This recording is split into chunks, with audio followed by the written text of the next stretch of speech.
we talked yesterday about how it's kind of a locker room vibe in the studio sometime. We're just hanging out with a bunch of dudes and being idiots, and and I think drummers respond to being berated and whatnot, but singers, what they're doing is so personal that I think that they stress out about and there's a sense of vulnerability to being a singer that's sort of not the same as another instrumentalist, and they do stress out about it a lot. So I feel like you need to be aware of that tendency in them as they're recording, and create a different sort of work environment in your studio when you're doing vocals. Sometimes it's different lighting, sometimes it's making sure that there's not a lot of other people around in the studio so they can really focus on what they have to do and emoting properly. And because vocal performances really do vary, I say, more widely than any other instrument based on the person's mood, how they're feeling that day, what they ate, what they drank, and all that. And speaking about sort of consumables like that, a lot of singers have certain rituals they do to prepare themselves to sing. They have some honey that they need to drink, or they, I know a guy that I record who always needs like Sambuca. And there was this other guy that I recorded, his thing was Bombay Sapphire and Rolos. I know a guy who insisted he had to have hot French fries and a Mango Madness Snapple before he recorded. And, basically everything is bad for your voice in some way or another. But what I think the worst thing for your voice is to completely change your routine. Like some people will quit smoking before they start singing, which, smoking's stupid, and I don't encourage anybody to smoke. But if someone's like a 2-pack-a-day smoker and then all of a sudden they're a no-pack-a-day smoker, when they're recording vocals, they're going to be really irritable.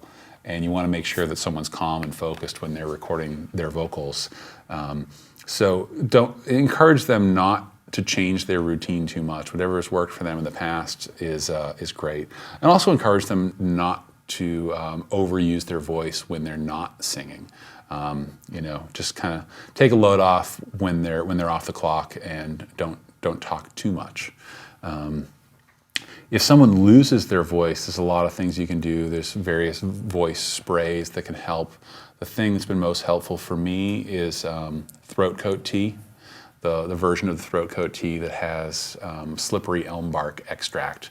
There's also some lozenges with that extract that don't work quite as well for me, just because I forget what the name of the valve is in your throat that separates your stomach from your lungs, but your voice box is on the lung side of that. So when it comes to throat coat tea, it's actually the vapor of the tea going into your lungs that's going to give you the most benefit. So if you can brew some throat coat tea, steep it for a long time, then inhale the vapor, that will give you the most benefit for that kind of stuff.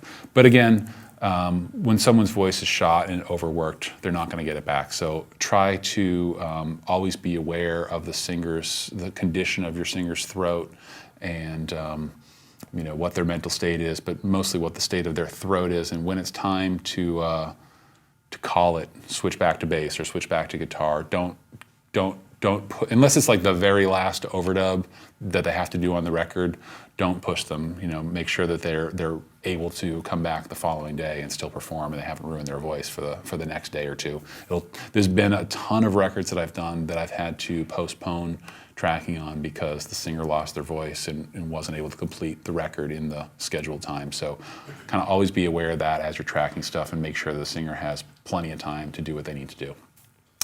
This actually seems like a decent enough time. I had the question yesterday, and I forget who asked it, but question about singers in particular, and even other band members coming in and under the influence of various substances.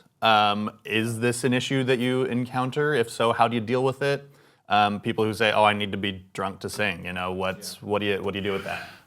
Fortunately, most of the people that I record are not super heavy drinkers, or if they are, they're not doing it so much in the studio. I know other people have certainly struggled with that a lot. I found that there are people like that who most of their band practices involve, a 6-pack or a 12-pack or whatever. So they're accustomed to, it's like they say that, like, if you learn to drive drunk, you should always drive drunk or whatever. I don't believe in that, of course, but seems pretty reasonable. yeah.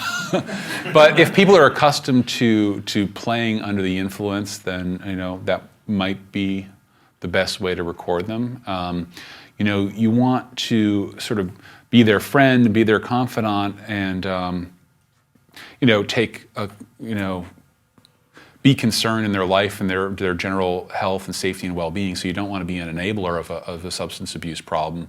But at the same time, if someone needs a little bit of lubricant to get going, that's okay, as long as you sort of let them know that as their friend, this is not something they should constantly do and something they should work on cutting down on.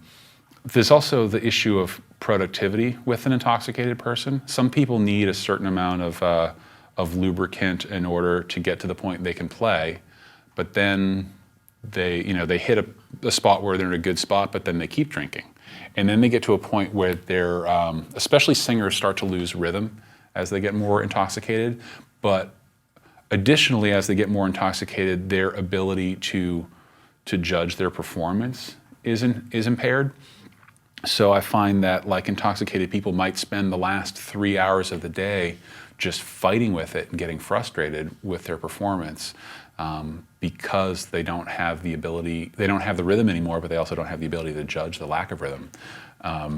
So it's good to try to keep the partying out of the studio. I have I try to impose like a 3 beer or so limit per day in my studio when I can. If people get to the point where they're wasted, maybe it's time to call it quits for the day. That's great. Thank you. Yeah. And I would also encourage you to stay sober, or reasonably sober as you're doing this stuff, because as you're recording a vocalist, they need a lot of attention. And you need to really be 100% focused on what they're doing, just because a lot of times, especially in aggressive music, vocals aren't recorded with the same continuity that a guitar or a drum performance is. I find I'm recording a lot of singers line by line, or maybe maybe in doing a verse, they do lines 1, 3, and 5 on one take, and then lines 2, 4, and 6 on the second take. But you're running the transport constantly when you're recording vocals, as opposed to drums, where you're just kind of you record a whole take and then kind of listen back to it. So there's really no time for fucking around on the internet on your phone. You got to stay focused on what the singer's doing. I'd also like to mention the idea of editing on the fly. If there's some subtle little timing tweaks that you want to do with editing on the vocals, particularly if you're doing that thing I just mentioned about recording lines 1, 3, and 5, and then 2, 4, and 6 on a separate pass. If the singer is a little bit off in their timing on lines 1, 3, and 5, and then you go and do 2, 4, and 6, their timing problems on 1, 3, and 5 are going to affect their timing on 2, 4, and 6. Because I feel as though singers, more so than any other member of a band, tend to time themselves, off their previous line. They have an internal meter that certainly goes with the music, but is stronger in their minds than the actual beat of the song. So if you can do some little subtle tweaks to the lines as you're tracking them before you do any punch-ins or overdubs, then the punch-ins and the overdubs will go a whole lot smoother. I mean, when I'm tracking vocals, I'm just like on my keyboard the whole time, just like separate region B on the keyboard, and then like the plus sign is to just like I'll usually have my what do they call it? I forget what they call it. Nudge. Yeah, I'll have like my nudge set to 10 milliseconds.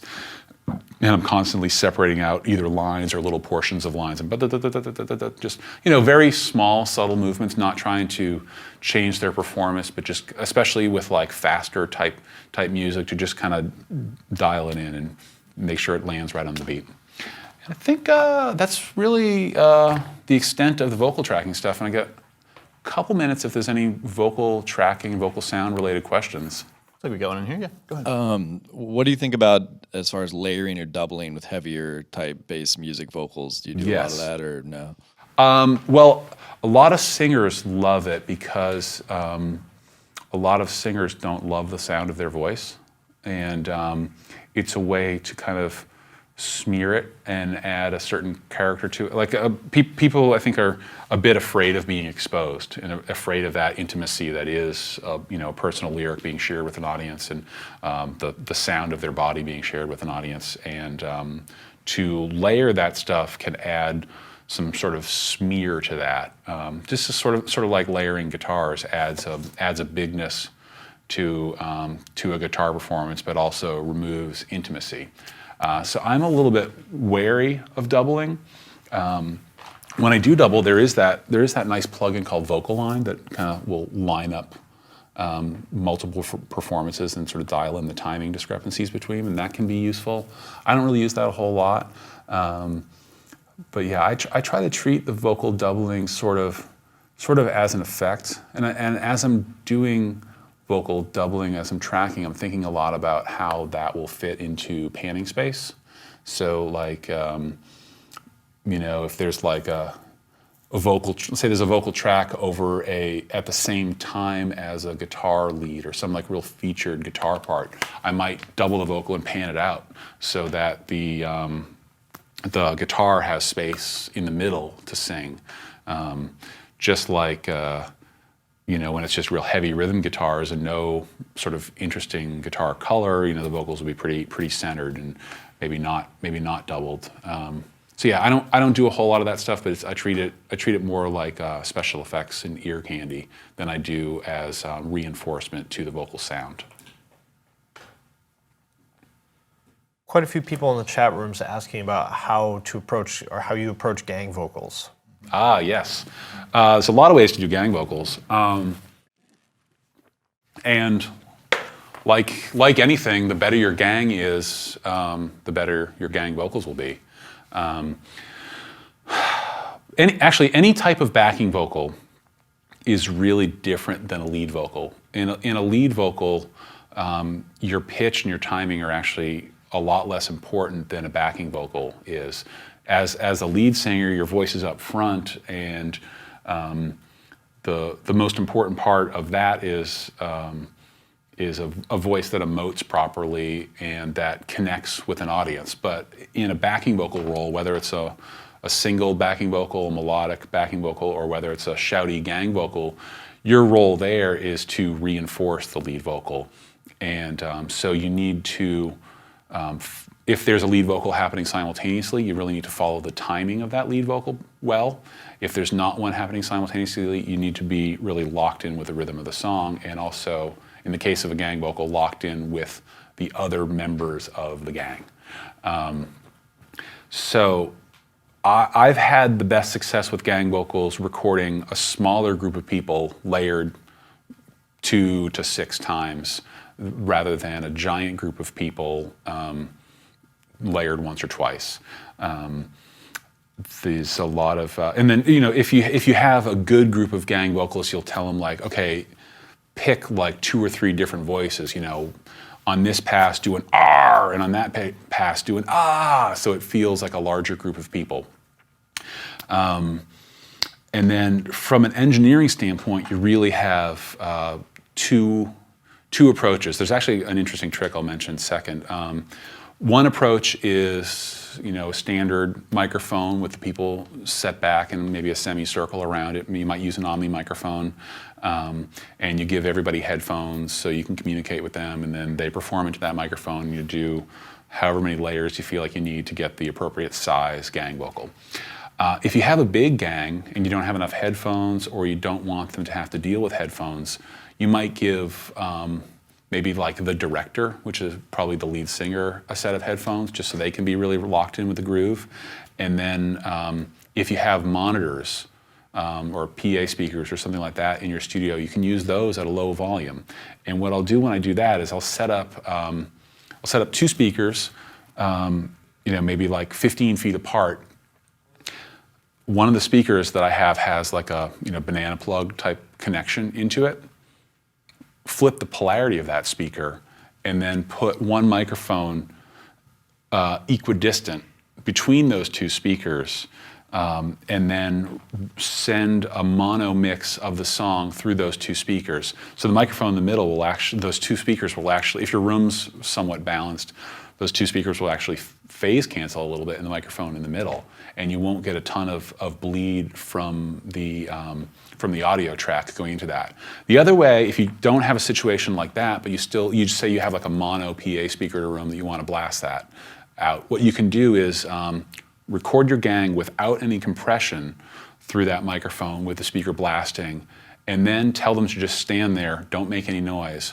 Record another pass of the same thing and invert the polarity of the song playing without any gang vocals, and then play that at the same time as the pass with gang vocals, and the song will actually largely cancel out of the signal when you blend the two tracks. You can bounce those two tracks down and then compress those tracks, and you'll have a compressed gang. So a bunch of little tricks on how to handle gangs, and then in terms of coaching, it's just all about rhythm, controlling entrances and exits. Try to get your musical director out there, the singer, to, if it's like something that requires some sustain, have them give you cues to where to stop and start so that everyone's tight together. And also try to keep people focused. It's real easy for a gang, there's always somebody who takes their pants off and there's just tons of giggling that happens during gang vocals, so you're gonna have to heavily edit out all that stuff and just try to keep them on task. Because it is a challenge. And the other thing about gang vocals is it always seems to get done at the 11th hour, like you've been wanting to go home for 3 hours, or they're cutting into mix time and you're stressed out about it. You just want to get it over with, but try to stay on task and get through it. And then I'll talk a little bit. Actually, probably won't get a chance to talk about it, but there's some stuff in mixing you can do to kind of fake the size of the gang using some subtle pitch shift effects too, if you want to make it sound like extra people.